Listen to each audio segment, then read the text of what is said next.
La prueba testimonial es un medio probatorio que implica el aporte de una declaración jurada que emana de una persona natural que no es parte en el proceso y que declara a petición de uno de los litigantes sobre hechos pasados de los cuales tiene conocimiento personal y que son objetos de controversia en un proceso judicial.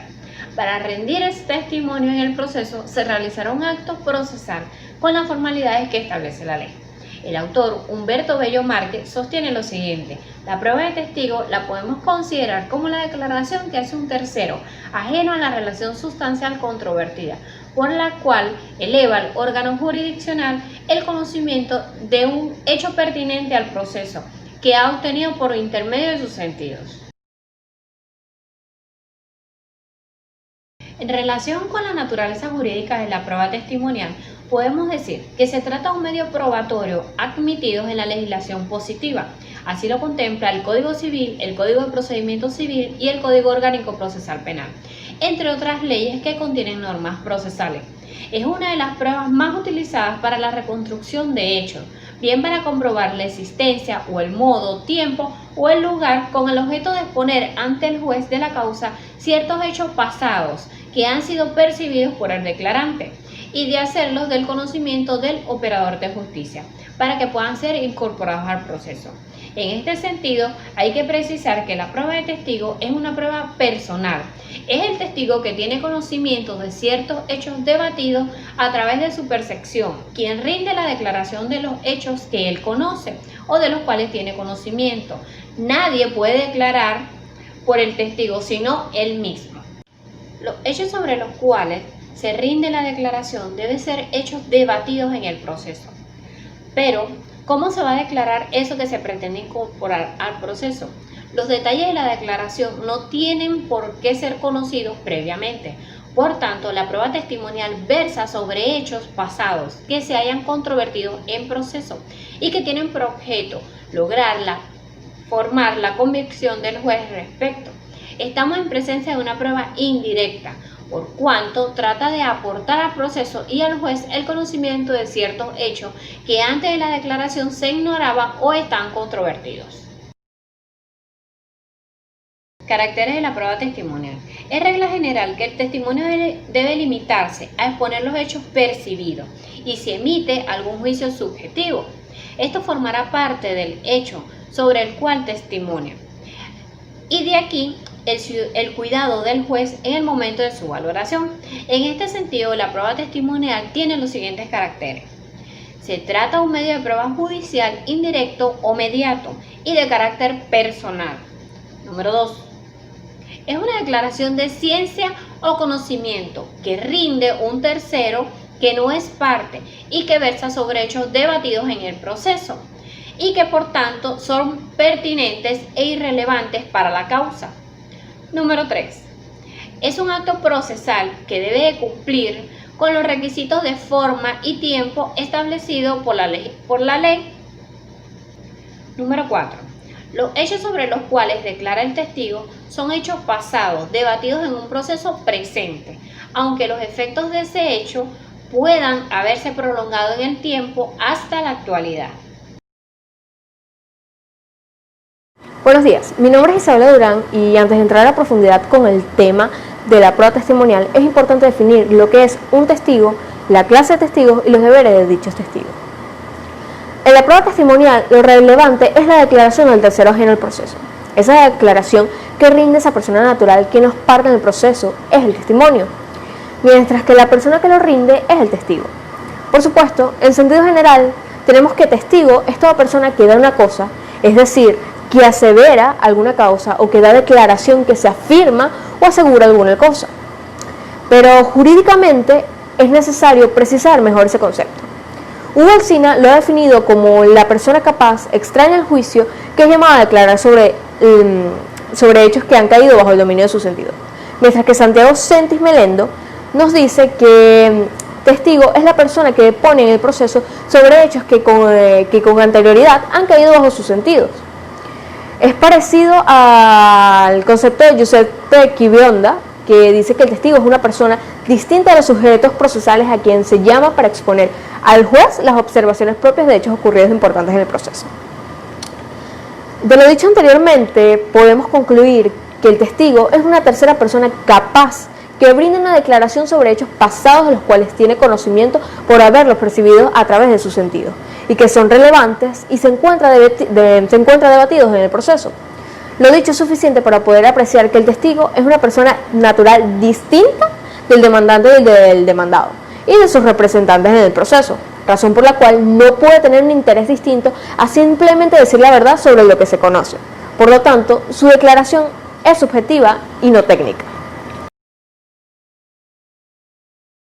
Clases de testigos. En las relaciones jurídicas, sean estas procesales o sustantivas, encontramos las siguientes clases de testigos.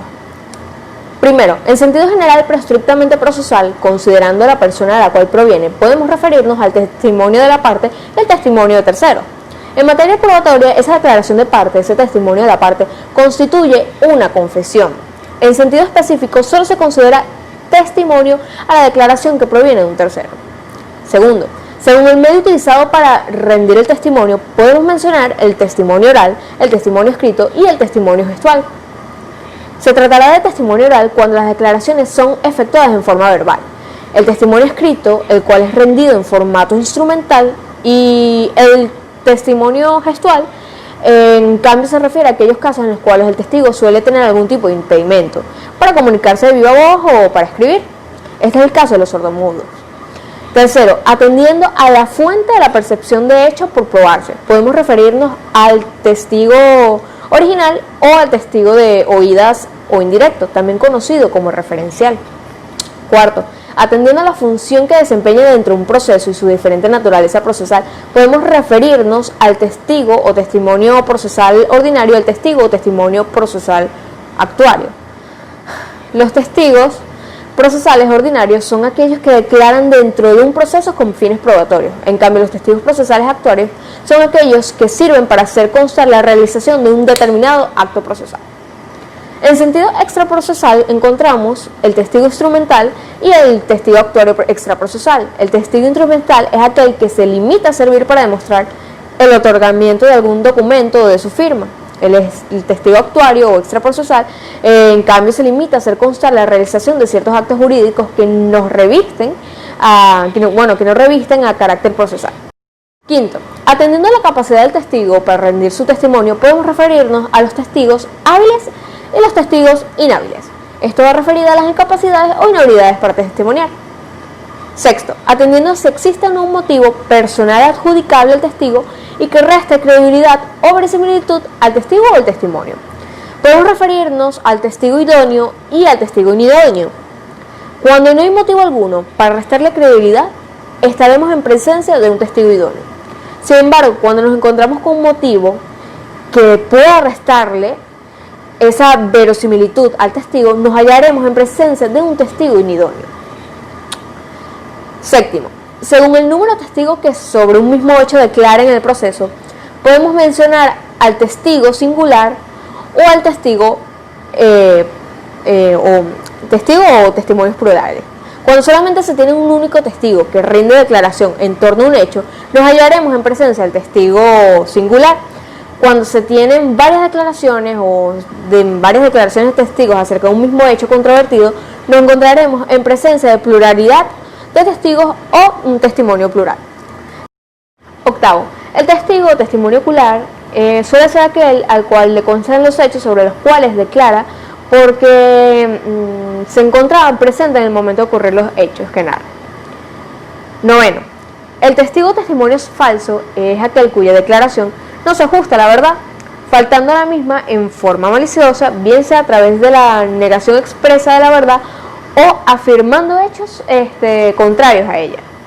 Décimo, el testigo mencionado o referido es el testigo que, sin necesariamente haber sido promovido como tal en el proceso, en alguno de los actos procesales realizados, ha sido mencionado dentro del proceso. Ello consta en el expediente, razón por la cual es llamado por el juez a rendir declaración. Deberes del testigo. El deber de declarar está contenido en el 481 del Código de Procedimiento Civil. Establece esta misma norma que, aun teniendo el deber de declarar, pueden excusarse algunas personas en ciertos supuestos que establece el mismo legislador. Encontramos en primer lugar a los parientes consanguíneos hasta el 4º grado y los afines hasta el 2º. Segundo lugar, quienes por su estado o profesión deben guardar secreto respecto del hecho de que se trate. En conclusión, todo testigo hábil para declarar tiene el deber de hacerlo, formalmente dentro del proceso judicial, en el cual es llamado a tal efecto, y su declaración debe ajustarse a la verdad. Se trata de una contribución con la administración de justicia y no debe confundirse con el deber de comparecer para rendir declaración. Deber de comparecer. En un proceso, todo testigo tiene el deber de testimoniar. Jurídicamente, dicho deber nace cuando se dicta el auto de admisión de pruebas que admite la prueba testimonial y la lista de testigos promovidas como tales. Para rendir testimonio hay que comparecer. Existe el deber de comparecer para quien es admitido y llamado como testigo en un proceso. No se trata de una carga para el testigo por cuanto esa comparecencia no va en interés propio, pero sí es un deber. Lo establece el artículo 494 del Código de Procedimiento Civil, en el cual las personas cuyo testimonio se necesitará en juicio deberán comparecer precisamente sin necesidad de previa licencia de sus respectivos superiores, pero dando aviso anticipado a estos, a rendir declaración ante el tribunal y no podrán excusarse por razón de privilegio ni por ninguna otra excusa. Los contumaces pagarán una multa que no exceda de 1.000 bolívares o arresto proporcional. Ahí mismo se establece también una sanción. Requisitos para la validez del testimonio. Cuando se cumplen con los requisitos del testimonio, este existe procesalmente. Sin embargo, puede ocurrir que aún y cuando exista procesalmente puede carecer de validez. A continuación enumeraré los siguientes requisitos para que este, a pesar de que ya existe procesalmente, también pueda ser válido. El primer requisito es que la prueba testimonial debe cumplir con las órdenes establecidas en los artículos 401 y 482 del Código de Procedimiento Civil en su ordinal tercero. De cumplirlas, esta pasará a ser admitida, si no, se manifiesta como ilegalidad. El segundo requisito es la legitimidad para proponer la prueba testimonial, para admitirla, evacuarla o recibirla y valorarla. El tercer requisito es que el testigo debe gozar de una capacidad jurídica para declarar, y aun cuando sea capaz, no debe estar legalmente inhabilitado para ello. El cuarto requisito es que debe tratarse de un acto consciente y libre de cualquier clase de coacción. El quinto es que la declaración debe estar precedida del juramento realizado en forma legal, tal y como lo preceptúa el artículo 486 del Código de Procedimiento Civil. El juramento, ya que este juramento es una garantía de que está diciendo la verdad. El sexto requisito es que debe cumplir con las demás formalidades de modo, tiempo y lugar. Séptimo requisito es que la ausencia de otros factores que invaliden o anulen el proceso y que puedan consecuencialmente viciar los testigos rendidos en el mismo. El octavo y último es que no exista ninguna prohibición legal expresa para la recepción del testimonio particular de los testimonios en general para ese proceso. Los requisitos para la eficacia del testimonio. Muy bien, ahora, a pesar de que la prueba ya existe y también es jurídicamente válida, puede ocasionar también de que en ciertas ocasiones esta no sea eficaz, es decir, que no tenga la fuerza probatoria por diversos motivos. Por lo tanto, a continuación enumeraré otros requisitos para que esta se pueda saber que sí es eficaz la prueba testimonial. El primero es que tenga la conducencia del medio probatorio, la pertinencia del hecho sobre el cual versa el testimonio y que éste sea útil. El segundo es que el testigo haya tenido la capacidad mental en el momento de la percepción de los hechos narrados en su propia declaración. El tercero es que el testigo no adolezca de falta total o defecto de los órganos de percepción que debía utilizar para captar los hechos objetos del testimonio en ese momento. El cuarto es que el testigo tenga una capacidad de memorización normal en relación a la antigüedad de los sucesos ocurridos en el pasado. El quinto es que no exista otra circunstancia objetiva o subjetiva que afecte la fidelidad de las percepciones o de la memoria del propio testigo. El sexto es que el testigo no tenga interés personal o familiar en el litigio sobre el cual versa el hecho del objeto de su propio testimonio. El séptimo es la ausencia de antecedentes en relación con la comisión del delito de falso testimonio. El octavo, que es la razón del dicho, o fundamento de conocimiento que implica explicar las circunstancias de modo, tiempo y lugar en el que el testigo ha obtenido ese conocimiento de los hechos que hagan verosímil su propia declaración. No, es que no sea improbable o imposible la ocurrencia del hecho en las circunstancias de modo, tiempo y lugar que el testigo ha declarado como razón de su dicho, y que el conocimiento del testigo se halle en sintonía con esa razón de su dicho. El número 11 es que no haya contradicciones graves con el testimonio de otras personas que merezcan mayor o igual credibilidad. Y que lo dicho por el testigo no esté en contradicción con sus pruebas de mayor valor legal o de fuerza mayor de convicción. El número 12 es que el hecho sobre el cual versa la declaración del testigo sea física u objetivamente posible. Y número 13 y último es que lo dicho por el testigo no exceda el objeto propio del testimonio, es decir, que el testigo no realice declaraciones que impliquen la emisión de juicios de valor o conceptos referentes a la causa o efectos de los hechos conocidos por él y que se basen en suposiciones o deducciones personales, en cuyo caso perderá su propia credibilidad. Mi nombre es Aurel Blanco, les voy a hablar acerca de la admisibilidad de la prueba testimonial. Esta puede ser enfocada a través de diversas perspectivas. La primera de ellas es la estrictamente procesal, referida al procedimiento de la prueba testimonial, así como también los requisitos formales que serán examinados según lo establecido en el artículo 482 del Código de Procedimiento Civil. Por otro lado, tenemos las limitaciones que le impone la ley sustantiva a esta prueba, así como también desde una tercera perspectiva, las incapacidades e inhabilidades que tienen ciertas personas para ser testigos. Principalmente las limitaciones las podemos encontrar a partir del artículo 1387 del Código Civil hasta el 1393 del mismo Código, ambos artículos inclusive. La primera de estas limitaciones es la limitación en razón de la cuantía o el valor dinerario de la obligación, establecido en el artículo 1387. Esta sería la regla principal de esta limitación, que establece que la prueba testimonial no será admitida cuando el valor de la obligación exceda de los 2.000 bolívares y el objeto de la misma sea el de establecer la existencia de una convención o contrato en donde se extinga o establezca una obligación. Por lo tanto, cualquier otra condición contractual que no sea la de establecer o extinguir una obligación puede ser perfectamente demostrada a través de la prueba testimonial. Cabe destacar que la mención que se hace de los 2.000 bolívares está completamente desactualizada, puesto es una norma que data del año 1982. Lo correcto sería que un experto en la materia, llámese contador público, administrador, etcétera, determine cuál es el monto apropiado para la fecha. Una confirmación a lo establecido en el 1387 la tenemos en el 1389 del Código Civil. Este establece que la prueba de testigo no se admitirá si excede de los 2.000 bolívares, aun cuando se restrinja la demanda, lo cual procesalmente solo podría realizarse a través de una respectiva reforma de la demanda. Por otro lado, un caso distinto nos lo plantea el artículo 1388. Este establece que la prueba testimonial será admitida cuando la demanda exceda de los 2.000 bolívares, siempre que este exceso se deba de la acumulación de intereses accesorios a la principal. Un caso similar lo establece el 1391 del mismo código, pero hay que destacar que estos son simplemente casos distintos a la regla principal y no pueden ser considerados como excepción. Otra limitación es aquella impuesta a través de la razón de la existencia de una prueba instrumental. Esta también la encontramos en el artículo 1387 del Código Civil, que establece que la prueba testimonial no será admitida para contrariar lo establecido en una convención, ya sea instrumento público o privado, o para justificar lo que se hubiese dicho antes, al momento o después de su otorgamiento. Aquí se consagra la primacía de la prueba instrumental sobre la testimonial y solo será permitida en aquellos casos en donde la respalde el principio de prueba por escrito, que básicamente lo que busca es aclarar o extender lo que la prueba instrumental ha dejado entrever. Esto no debe considerarse como una excepción, sino simplemente como un caso aparte a lo que establece la regla principal.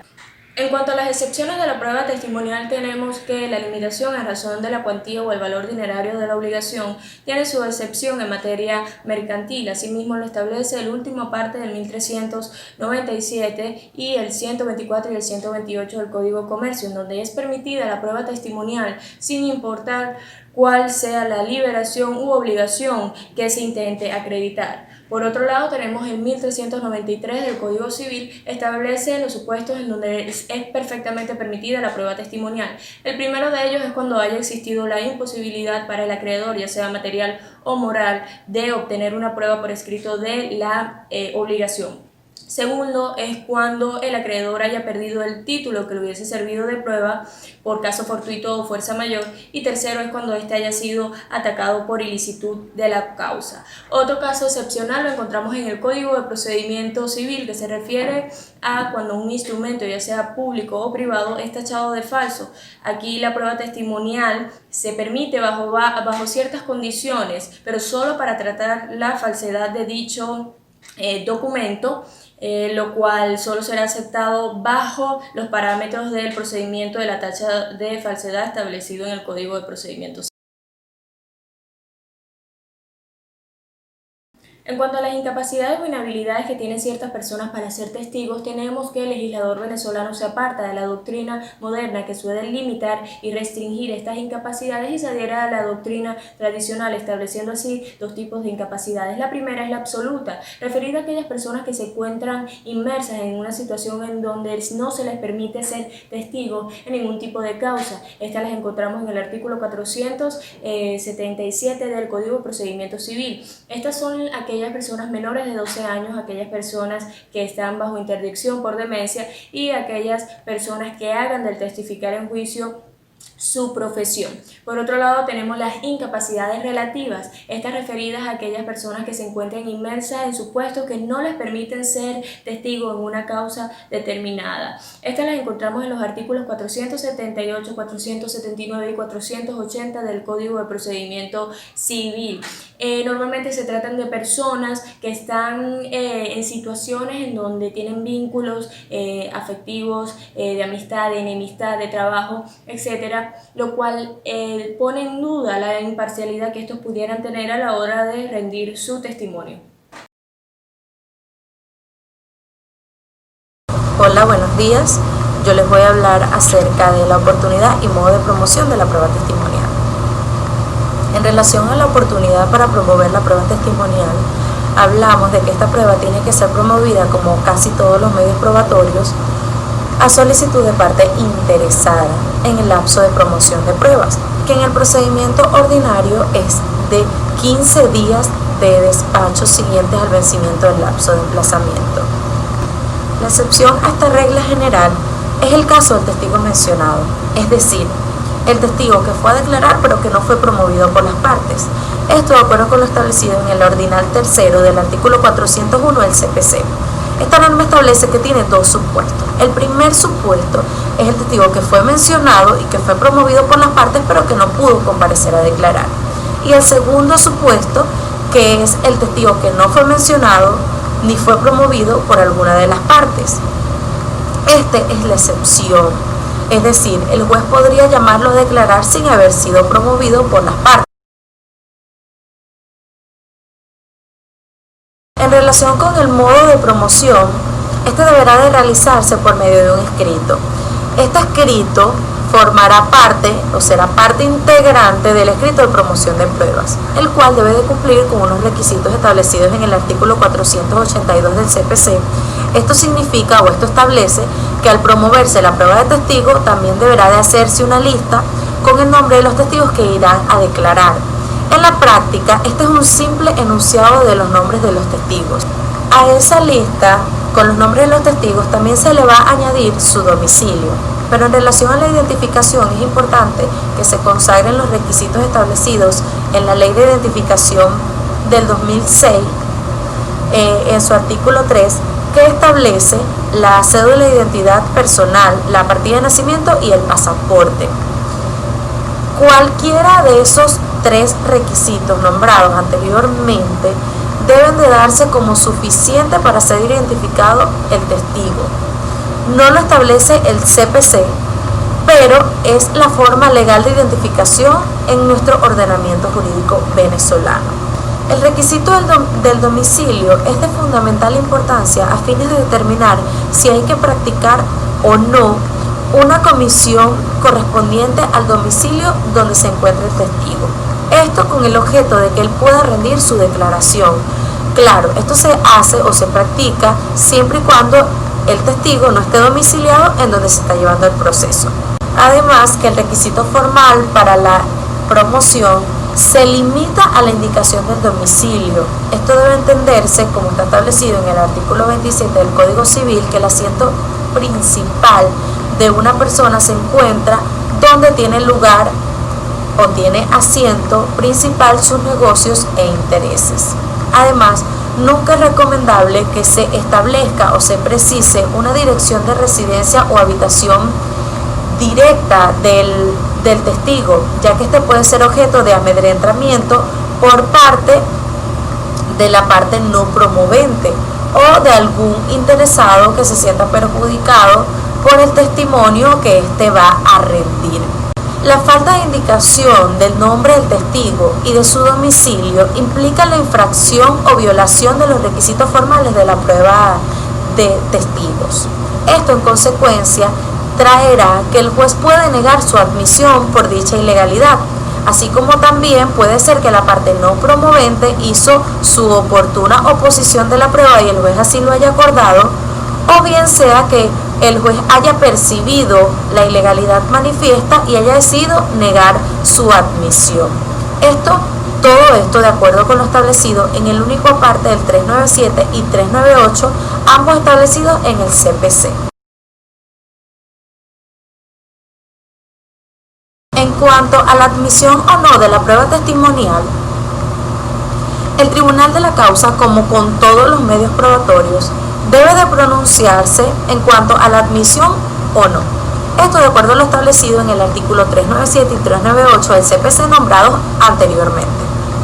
Por tanto, dentro de los 3 días siguientes a la finalización del lapso de promoción de pruebas, el juez debe de pronunciarse en cuanto a la admisión.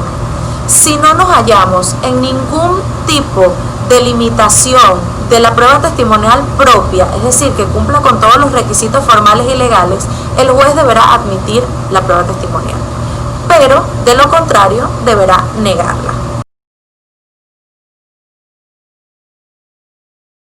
En cuanto al escrito de promoción, las partes deben de indicar de manera expresa los hechos que se pretenden demostrar con cada medio promovido, lo cual abarcaría la prueba de testigos y de confesión. Señalamiento este último que la misma sala en anterior sentencia había precisado que las pruebas de testigos y de confesión estaban exceptuadas de la indicación del objeto en el momento de su promoción y que este debería de hacerse al momento de su evacuación. El criterio de que se debe indicar el objeto de lo que se pretende demostrar con cada medio probatorio fue sustentado por los planteamientos de Jesús Eduardo Cabrera Romero. Este fue acogido por el tribunal.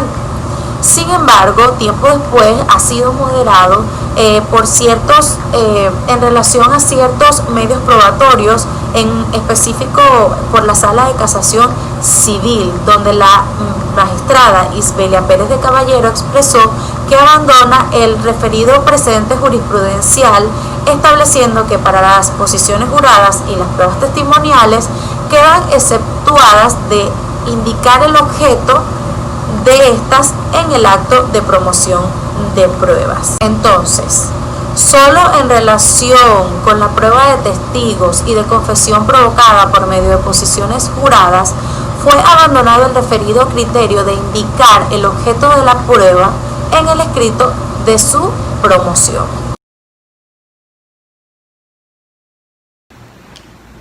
Buenas, yo les voy a hablar de la evacuación de la prueba testimonial. La evacuación de la prueba testimonial no es más que la materialización del testimonio a través de la declaración o deposición del testigo. El Código de Procedimiento Civil, en su artículo 483 y siguientes, establece ciertas formalidades requeridas para aportar efectivamente al proceso la prueba testimonial. Estas formalidades las podemos clasificar en 3. Las que son antes o deben de realizarse antes de la comparecencia, las formalidades previas a la declaración y las formalidades propias de la declaración. Antes de la comparecencia. Aquí se habla de la fijación de la audiencia, de la citación y comparecencia del testigo y del lugar donde se va a efectuar el examen de los testigos. De la fijación. Una vez admitida la prueba, el juez de la causa o el comisionado a tal efecto debe fijar una hora del tercer día siguiente para que se efectúe el examen de los testigos. La omisión de esta fijación para la jurisprudencia puede acarrear la invalidación del acto o de la prueba, pero la misma falta se puede convalidar si en el acto, a pesar de la omisión, ha estado presente la contraparte o su apoderado en tal caso. De la citación y de la comparecencia.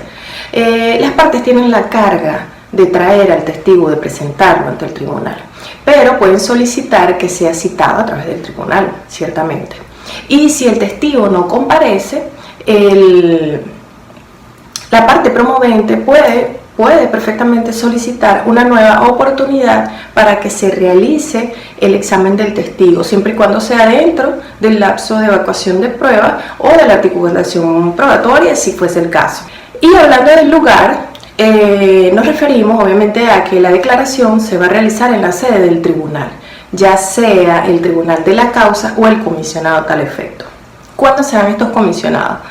Si tenemos un testigo que está domiciliado fuera del lugar del juicio de la zona, para que éste pueda testificar en el tribunal de la causa, debe anunciarse en el escrito de promoción de prueba. Si no se hace este anuncio en esa oportunidad, ese testigo depondrá ante el juez de su domicilio o residencia comisionado para tal fin. Y esto puede pasar con muchos testigos, es decir, que una parte puede promover muchos testigos domiciliados en distintas partes de la geografía nacional. Y esto pues acarrea una gran dificultad y desventaja para la contraparte, porque se les es muy difícil controlar la prueba. La ley, nuestra ley, no establece un número máximo de testigos, ni tampoco establece la comprobación del domicilio de estos testigos antes de acordar las comisiones respectivas. Hay excepciones para la sede del tribunal. Estas excepciones son dos y son en los siguientes casos. El primer caso es cuando el juez ordena que se realice la evacuación del testigo en el lugar de los acontecimientos. Esto es a veces para facilitar la ubicación temporal y espacial del testigo. Y también cuando el testigo está impedido de trasladarse, de estar en el tribunal como tal, con una justificación. Por ejemplo, esto se da mucho en los casos en que deba testificar el presidente de la República, los gobernadores, los magistrados, diputados, etcétera, y otros funcionarios más. Esto está especificado en el 495 del Código de Procedimiento Civil. Formalidades previas a la declaración. Aquí hablaremos de lo que es el juramento y las generales de ley. El juramento no es más que la manifestación enfática y solemne de la veracidad de lo que uno afirma.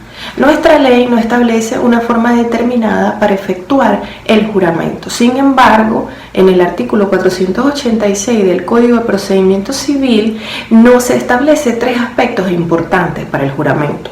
El primer aspecto es que debe hacerse antes de la declaración y el llamado a tomar el juramento del testigo es el juez. La mayoría de la doctrina y la jurisprudencia venezolana consideran al juramento una formalidad esencial. Por lo tanto, dicen que también es un asunto de orden público y que la omisión de este vicia la prueba, la invalida y el juez, en consecuencia, no podría valorarla en la sentencia. Al respecto, tenemos una sentencia de la Sala de Casación Civil del Tribunal Supremo de Justicia venezolano, la número 482, la que nos dice que la omisión del juramento, por ser esencial, acarrea la reposición de la causa, a menos de que éste no persiga un fin útil, y nos da especificaciones en los casos en los que los hechos sobre los cuales versa la declaración no sean aquellos que tengan relación con los debatidos, o que estos hechos sobre los cuales versa la declaración no pueden ser probados por testigos, o que estos hechos ya han sido probados por otros medios. También nos dice que no podrá acarrear la reposición cuando la prueba sea ineficaz, manifiestamente ilegal o que sea inadmisible. Otro segundo aspecto que nos da este artículo es la identificación. Nos dice que el testigo deberá declarar sobre su nombre, apellido, su edad, su profesión, su estado civil y su domicilio. Sin embargo, la jurisprudencia dice que si hay una omisión en estos requisitos, pues dice que ellos mismos no son de gran relevancia para poder apreciar la prueba. Y el tercer aspecto que nos especifica el artículo 486 son las generales de ley, porque dice el artículo que el testigo deberá declarar si tiene algún impedimento legal para declarar como tal. Y ya la jurisprudencia ha dicho que bueno, el testigo no tiene por qué saber de sus impedimentos legales, entonces simplemente el juez tiene que leerle al testigo aquellos artículos que le dan algún impedimento legal, pero ya la jurisprudencia ha dicho que este no es un requisito indispensable. Formalidades propias de la declaración. Entre estas tenemos la forma de declarar, el interrogatorio y el acta. La forma de declarar.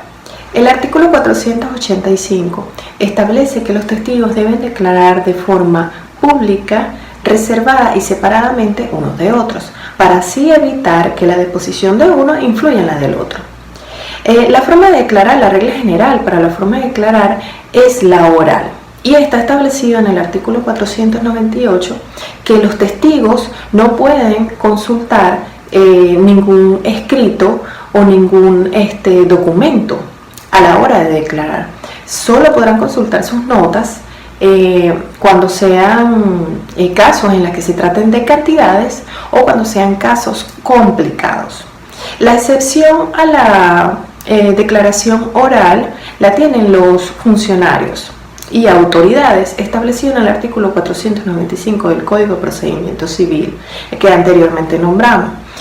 Son estos el presidente de la República, los ministros, gobernadores y otras autoridades mencionadas. ¿Y cómo lo pueden hacer? La excepción es que ellos la pueden hacer mediante oficio o escrito. Del interrogatorio. El interrogatorio debe hacerse a viva voz. Primero iniciará la parte promovente con sus preguntas y luego continuará la contraparte con sus repreguntas. Esta parte es importante porque aquí es cuando la contraparte ejerce el control de la prueba al repreguntar, rectificando, esclareciendo e invalidando los dichos del testigo.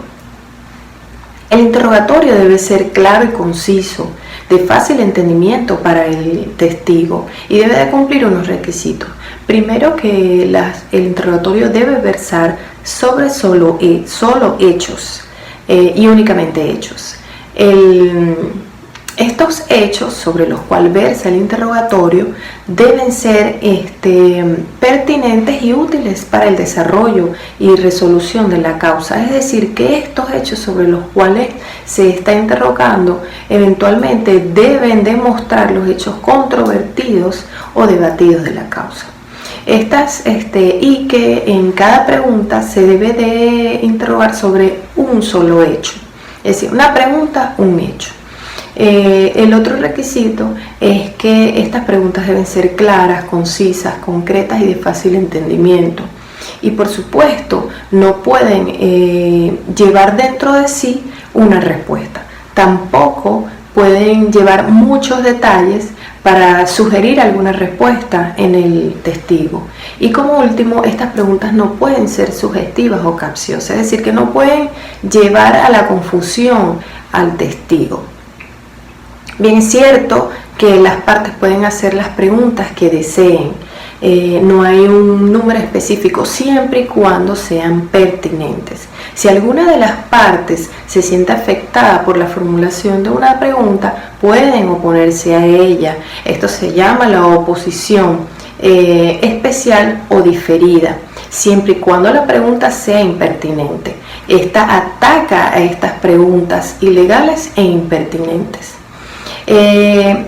el juez tiene la facultad para interrogar al testigo.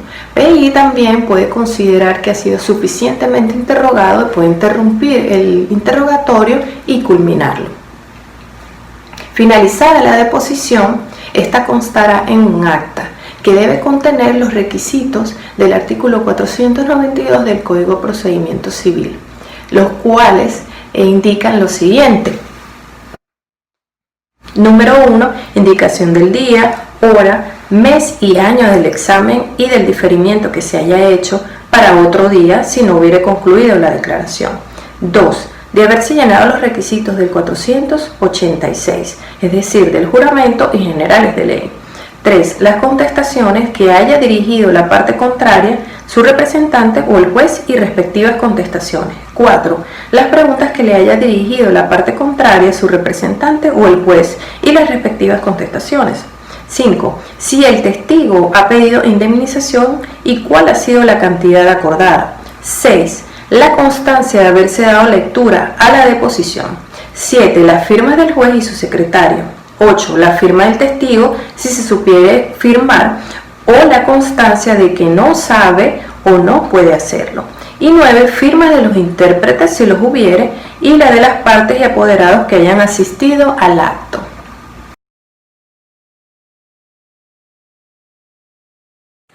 El falso testimonio es de carácter delictual. Se encuentra tipificado en el artículo 243 de nuestro Código Penal en los delitos contra la administración de justicia. En resumidas cuentas nos establece que cualquier testigo que deponga ante una autoridad judicial diciendo mentiras y ocultando información acerca de los hechos por los cuales es interrogado será condenado a pena de presidio de 15 días a 15 meses. También nos establece unas circunstancias agravantes con respecto a la pena. Tal es el caso de que el falso testimonio cause una sentencia condenatoria en contra de una persona. El ilustre penalista José Rafael Mendoza nos aclara que la ley castiga la mentira al afirmar lo falso y negar lo cierto. De la misma manera a la reticencia, que es la circunstancia de ocultar la verdad, callar total o parcialmente lo que se sabe. Todas esas mentiras y reticencias son de acuerdo a los hechos por los cuales es interrogado y que son relativos al proceso. Todas aquellas declaraciones que se hagan y sean ajenas al hecho enjuiciado, pues no formarán parte del testimonio punible. La criminalidad se encuentra entre lo dicho y el conocimiento, no entre lo dicho y la realidad, puesto que una persona puede declarar ante una autoridad judicial algo que es verdad, pero que él no le consta, que él no presenció, que él no vio, y por lo tanto estaría engañando a la justicia. En este tipo de delito no se requiere que se produzca un daño efectivo. El 243 del Código Penal lo trata simplemente como una agravante al aumentar la pena en el caso de que produzca una sentencia condenatoria. Por lo tanto, aunque el proceso termine, el delito persistirá. Una persona es totalmente capaz de retractarse y declarar conforme a la verdad. En este caso quedará exento de la pena en un procedimiento penal. Lo establece el artículo 245 y 246, donde nos establece unas causales, como por ejemplo, cuando a la persona del testigo no se le informa que tiene la facultad de abstenerse a declarar. En un procedimiento civil es diferente. Lo que pasa es que se reduce la pena de una tercera parte a la mitad.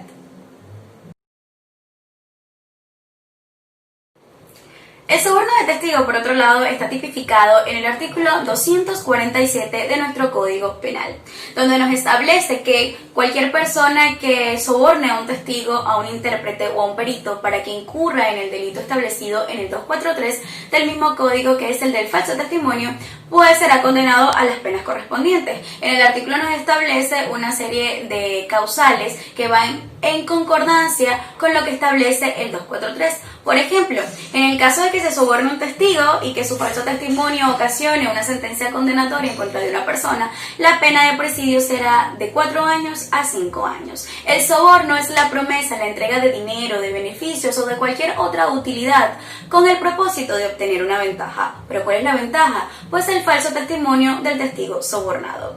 Para que se produzca el soborno de testigo se requiere que previamente exista un falso testimonio. No puede existir si no previamente ha ocurrido el primero. Es decir, que yo puedo sobornar a un testigo, pero si éste aún no ha declarado, no ha incurrido en el delito de falso testimonio, entonces el soborno de testigo no existirá.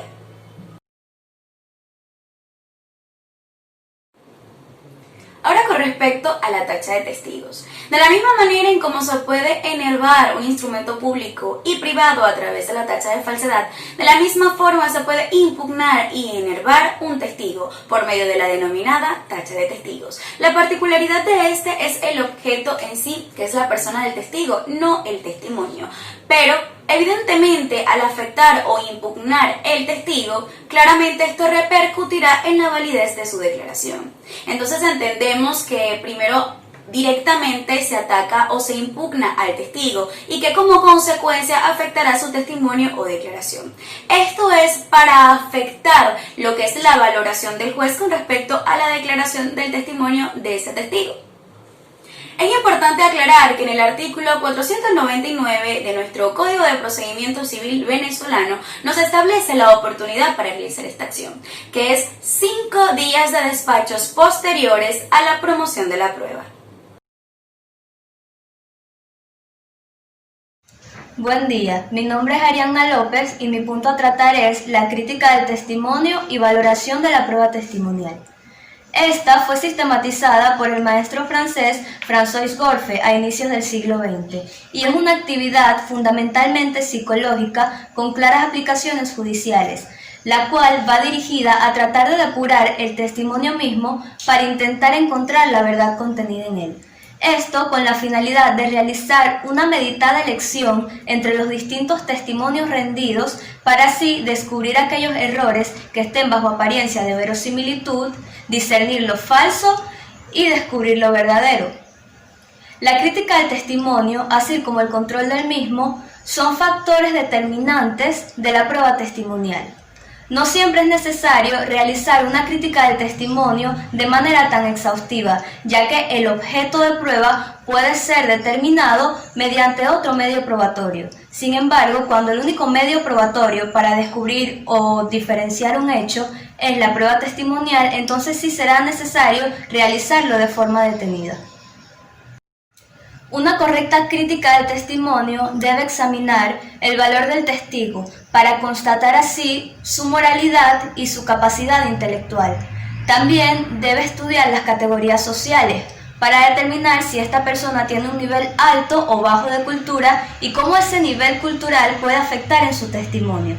En cuanto al tipo psicológico, las disposiciones afectivas y los lazos de familia o convivencia se debe estudiar con detenimiento, ya que se considera que estos factores pueden hacer que se pierda la imparcialidad. En cuanto al perfil psíquico del testigo, se debe estudiar si la persona es o no débil mental, si es oligofrénico, si es una persona sugestionable o se encuentra alienado de alguna forma, es decir, si es una persona deprimida, alcohólica, fabuladora, entre otros aspectos. También debe estudiarse con detenimiento la forma en que se creó el testimonio, es decir, que si éste se formó a través de los sentidos, se deben verificar las formas que percibió, los colores, los movimientos y las características de modo, tiempo, lugar y distancia entre el testigo y el lugar en que ocurrieron los hechos. Otro aspecto que se debe estudiar en el momento de hacer la crítica del testimonio es la emoción que tenía el testigo en el momento de rendir su testimonio. El legislador venezolano impone en su artículo 508 del Código de Procedimiento Civil que el juez de la causa debe hacer la crítica del testimonio para luego valorarla, estableciendo textualmente lo siguiente. Para la declaración de la prueba de testigos, el juez examinará si las deposiciones de estos concuerdan entre sí y con las demás pruebas, y estimará cuidadosamente los motivos de las declaraciones y la confianza que merezcan los testigos por su edad, vida y costumbres, por la profesión que ejerzan y demás circunstancias, desechando en la sentencia las declaraciones del testigo inhábil o del que pareciere no haber dicho la verdad, ya por las contradicciones en que hubiese incurrido o ya por otro motivo, aunque no hubiese sido tachado, expresándose el fundamento de tal determinación. A través de la doctrina y la jurisprudencia se han establecido diversos criterios con respecto a la interpretación y alcance que debe tener este artículo, dentro de los cuales resaltan dos. El primero es que es una norma que contiene reglas expresas legales, por lo cual el juez no debe aplicar la sana crítica, sino que debe realizar lo que se encuentra textualmente establecido en la norma. La segunda es que se trata de una norma mixta, por lo tanto el juez tiene la facultad de realizar la sana crítica y a su vez el artículo contiene normas legales expresas.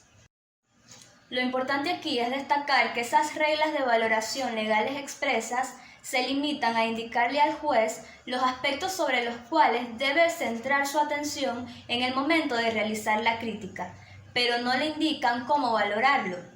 Por lo tanto, se puede decir que este artículo contiene un sistema de crítica del testimonio, pero no contiene un sistema de valoración del testimonio. Gracias por su atención.